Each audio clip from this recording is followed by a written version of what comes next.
Frères et sœurs en Christ, amoureux de notre Seigneur, bonjour. L'Église méthodiste unique de Côte d'Ivoire offre la possibilité chaque fin de trimestre de l'année à ses pasteurs de célébrer le culte d'action de grâce.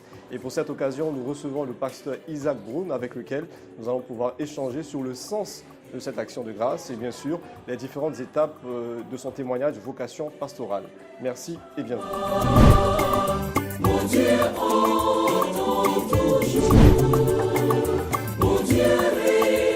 Pasteur Isaac Brown, bonjour. Bonjour mon frère Curtis Sabi. Merci bien. Alors, pasteur, justement là, on va échanger sur le sens du culte d'action de grâce. Qu'est-ce que c'est réellement le culte d'action de grâce? Le culte d'action de grâce tire son sens dans la Bible, où l'Éternel invite les chrétiens à rendre grâce à Dieu en tout temps et en toutes circonstances. Dans l'Ancien Testament, le peuple devait rendre grâce à Dieu parce que l'Éternel leur a donné un territoire. Dans le Nouveau Testament, le peuple chrétien est invité à rendre grâce à Dieu de manière libérale. Mais pour nous, méthodistes, en tant que communauté, nous rendons grâce à Dieu parce que Dieu choisit dans une communauté donnée des personnes qui décident d'abandonner toute carrière pour se consacrer au service du Seigneur à plein temps. Et donc,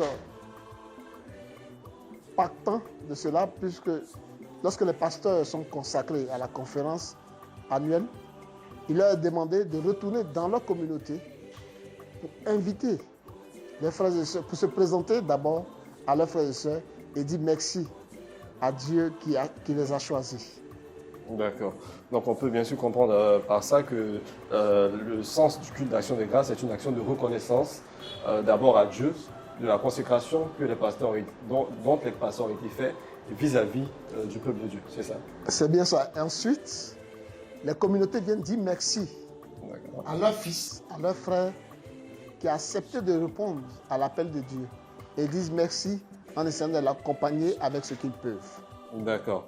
Et pour essayer de faire un petit historique, on va dire que, comme je l'ai dit tantôt à l'entame de l'introduction, c'est-à-dire que c'est quelque chose qui est fait, c'est une institution qui a été faite, que chaque fin de trimestre de l'année, ce soit célébré. Ça a commencé depuis quand exactement cette célébration de culte d'action de grâce pour les pasteurs? Je pense que ça a commencé avec l'histoire de l'Église méthodiste moderne, surtout quand les pasteurs ont été consacrés. D'accord. Il sera difficile de dater. Exactement, c'est ça. Le premier culte d'action de grâce, mais c'est là aussi vieille que l'histoire de notre Église. D'accord, très bien. Et quelque chose dont on n'a pas parlé dans l'introduction, c'est bien sûr le programme. Comment se fait, quel est le déroulé du programme exactement? Pour ce qui me concerne, le culte d'action de grâce aura lieu le dimanche 26 décembre 2021 à Azureti. Mais, puisque j'appartiens à une communauté, nous avons d'abord voulu inscrire ce culte d'action de grâce dans l'histoire du méthodisme dans la région de Grand Bassam, chef-lieu d'Azureti, donc avec un colloque. Puis, nous aurons une semaine de campagne d'évangélisation où une équipe des mouvements de réveil de mes différentes églises visiteront chaque maison, chaque cour à Azureti pour les écouter et pour prier pour eux selon leurs besoins.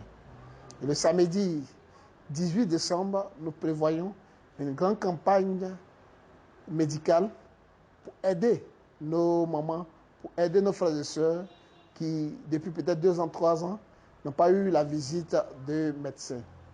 Et là, le Seigneur a fait que le culte d'action de grâce coïncide avec la semaine de mon anniversaire. Et le jour de mon anniversaire, le 23 décembre, mes amis, mes frères et sœurs vont se joindre à moi pour que nous puissions célébrer au moins 200 enfants en leur donnant des cadeaux. Et le 25 décembre au soir, nous aurons un concert de Noël avec toutes les chorales du village, notamment les chorales des églises méthodistes, puisqu'il y en a 2, la chorale ariste, les chorales pentecôtistes et la chorale catholique. D'accord. Donc, sont bien sûr ces chorales-là qui sont conviés, on va dire, à ces grandes fêtes parce que c'est une fête. Et justement, le 26 décembre, c'est donc votre célébration du culte d'action de grâce, mais on sait que ça a déjà commencé, n'est-ce pas? Oui, ça a déjà commencé. Très bientôt, nous allons lancer ce culte au temple Emmanuel de Port-Bouin 1, où j'ai grandi, où j'ai été d'abord enfant d'école de dimanche, moniteur, prédicateur, ainsi de suite. Ainsi de suite, vous avez fait vos classes, comme on dit.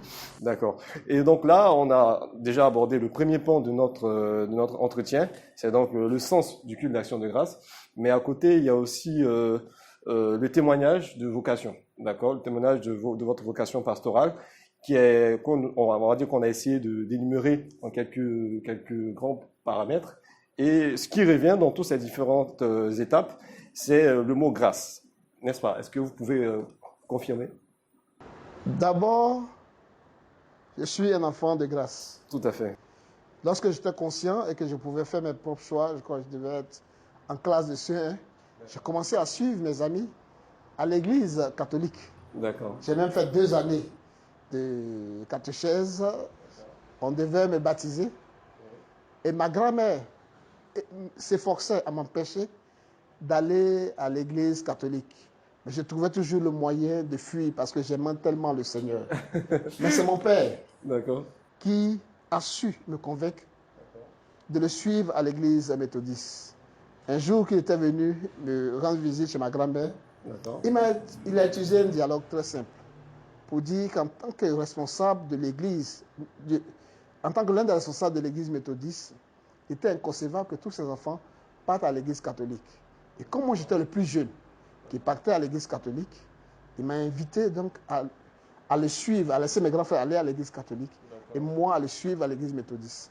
J'ai obéi à mon père, je suis allé à l'église méthodiste, j'ai trouvé des amis à l'école de dimanche et depuis j'y suis resté, j'ai appris à connaître et à aimer cette église qui fait de moi un serviteur du Seigneur à plein temps. D'accord, je vois. Donc vous avez embrassé le méthodisme par le biais de votre père, d'accord, qui vous a ensuite donné cet amour. Et justement, dans cette évolution, quand vous revenez en arrière aujourd'hui, quel bilan vous faites de votre parcours scolaire? Parce que ce qu'on a pu savoir, c'est que progressivement, vous avez entamé un cursus qui n'était pas, on va dire, qui vous n'était pas prédestiné par rapport, on va dire, à des pasteurs qui suivent l'école de pastorale et tout. Vous avez, à la fin de votre parcours étudiantin, vous avez eu une vocation, une filière qui n'était pas trop celle que vous vouliez, on va dire. Est-ce que c'est bien le cas? Effectivement, c'est la grâce qui a conduit toute ma vocation, tout le processus vocationnel. Donc, enfant, le Seigneur a permis que je sois sauvé de la mort parce que, pour la petite histoire, Curtis, ma mère avait perdu 2 de ses enfants. Et pendant la période de Noël de l'année 1975, elle a prié le Seigneur. Elle a entendu les chants de Noël. Et elle a touché son ventre. Elle a dit, Seigneur, voici mon bébé qui est aussi dans le ventre. Permets qu'il naisse, qu'il vive. Et je vais le consacrer à ton service.